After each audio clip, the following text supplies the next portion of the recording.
हिंदू विवाह कानून में जो विकृति लाई गई है दलील दे करके, हम हिंदुओं को उस पर विचार करनी चाहिए। क्या कहा गया है कि पुरुषों ने स्त्रियों का शोषण किया है। यदि हम एक गिलास पानी स्त्री से मांगते हैं आवश्यकता पड़ने पर, तो हम उसका शोषण करते हैं। दलील दिया गया है। हमारे पूर्वज तर्क दलील देना के लिए नहीं जानते थे, वे केवल कर्तव्य करते थे। उन्हें खामखा झुठला दिया गया।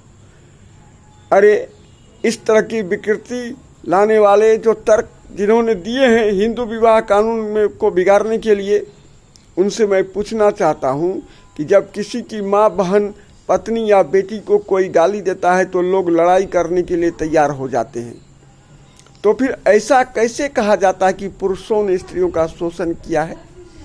क्या जान देने से भी ज़्यादा बड़ा कुछ बात होता है? हम एक गिलास पानी स्त्रियों से इसलिए मांगते हैं ज़रूरत पड़ने पर क्योंकि हम उस पर अपना अधिकार समझते हैं। उसी तरह से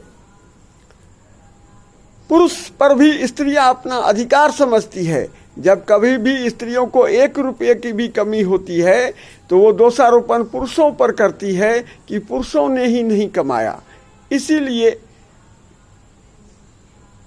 तो वो पुरुषों पर अपना अधिकार समझती है। वो अधिकार समझ करके हमसे रुपए मांग सकती है। वो अधिकार समझ करके हमारे ऊपर अपना अधिकार जमा सकती है। वो हमें भला बुरा कह सकती है, उसको ये अधिकार है।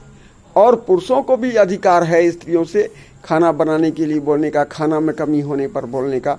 जिस तरह से उसको अधिकार है कि घर परिवार चलाने में होने वाले खर्चे में कमी आने में 1 रुपया के भी कमी होने पर पुरुषों को भला बुरा करने का, उसी तरह से पुरुषों को भी अधिकार है स्त्रियों से 1 गिलास पानी मांगने का, उसके पर अधिकार है। ये कोई शोषण करना नहीं हुआ।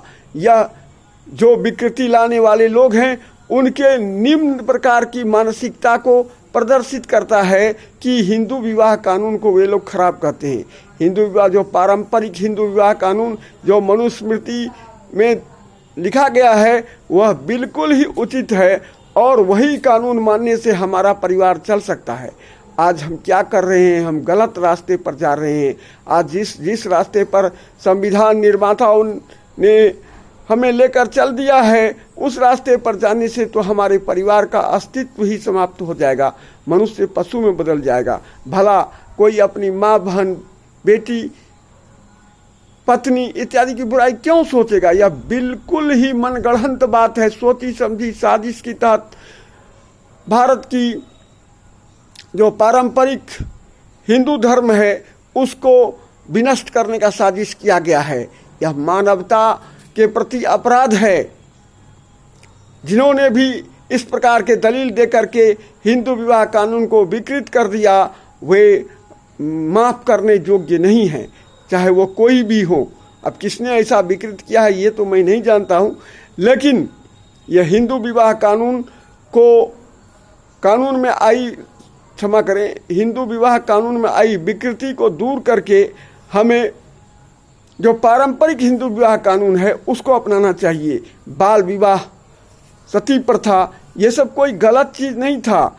अगर हमको बोलने का पूरी तरह से अधिकार दिया जाए तो मैं उसको भी डंके की चोट पर सिद्ध करूंगा कि वो सभी उचित थे। सारे के सारे कानून उचित थे। बहुत उच्च कोटि की भारतीय परंपरा थी। लड़की को नहीं देखने की बात करना कितनी उच्च कोटि की बात है। बोलिए, कहीं पर ऐसा है?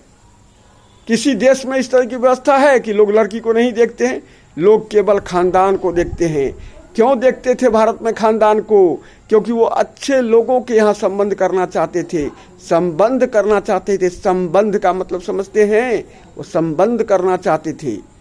यहाँ पर डिवोर्स देने की परंपरा नहीं थी, लेकिन यहाँ पर तो खामखा हिंदू धर्म के अपने आप को आरएसएस और हिंदू धर्म के जो संरक्षक लोग हैं, जो अपने आप को हिंदू धर्म के संरक्षक लोग हैं, वे केवल मुसलमान के धर्म को नष्ट करने के फिराक में लगे हुए हैं। उनके 3 तलाक बिल को आपने तो समाप्त किया, पता नहीं क्या किया। 3 तलाक बिल के विरुद्ध में कानून बनाया। आपने जो किया, अच्छा किया बुरा किया मैं नहीं जानता हूँ, लेकिन हिंदू विवाह कानून जो है आपको उसके विरुद्ध में निश्चित रूप से उसमें जो विकृति लाई गई है आप उसको दूर कीजिए। समान नागरिक संहिता लाने की आप बात करते हैं, समानता की कोई आवश्यकता हमारे विचार से तो नहीं है। अरे हम आपके समान हो जाए इसकी क्या आवश्यकता है? आवश्यकता तो इस बात की है कि हम हमारे समाज में आपस में एकता हो। भारत अनेकता में एकता का देश है। यहाँ विभिन्न प्रकार के रीति रिवाज धर्म मानने वाले लोग हैं, उन लोगों में एकता होनी चाहिए। आप एकता लाने के बजाय समानता के नाम पर समाज में फसाद उत्पन्न करवा रहे हो, यह हमारे ख्याल से तो उचित नहीं है। अब आगे आप जानिए, आपका काम जानिए। लेकिन हिंदू विवाह कानून में जो विकृति दलील देकर लाई गई है उसमें हमें निश्चित रूप से सुधार लाने की बात करनी चाहिए। धन्यवाद। शेष अगले वीडियो में कृपया मेरे वीडियो को अधिक से अधिक लोगों तक प्रसारित करें। यह बिल्कुल ही कहना गलत बात है कि पुरुषों ने स्त्रियों का शोषण कर लिया है। यह कहना बिल्कुल ही गलत बात है। कभी पुरुषों ने स्त्रियों का शोषण नहीं किया है। पुरुष हमारे परिवार और समाज का बाहरी करा अंग है और स्त्रियां हमारे परिवार की भीतरी कोमल अंग हैं। इस कॉन्सेप्ट को मान करके अगर समूचा परिवार को हम एक शरीर मानते हैं तो स्त्रियां भीतरी कोमल अंग हैं और पुरुष बाहरी करा अंग है। तो भीतरी कोमल अंग के संस्कार की रक्षा, भीतरी कोमल अंग की सुरक्षा इत्यादि पर उसी प्रकार ध्यान दिया गया है जिस प्रकार हम अपने शरीर के भीतरी कोमल अंग की रक्षा पर ज़्यादा ध्यान देते हैं। शेष अगले वीडियो में। धन्यवाद।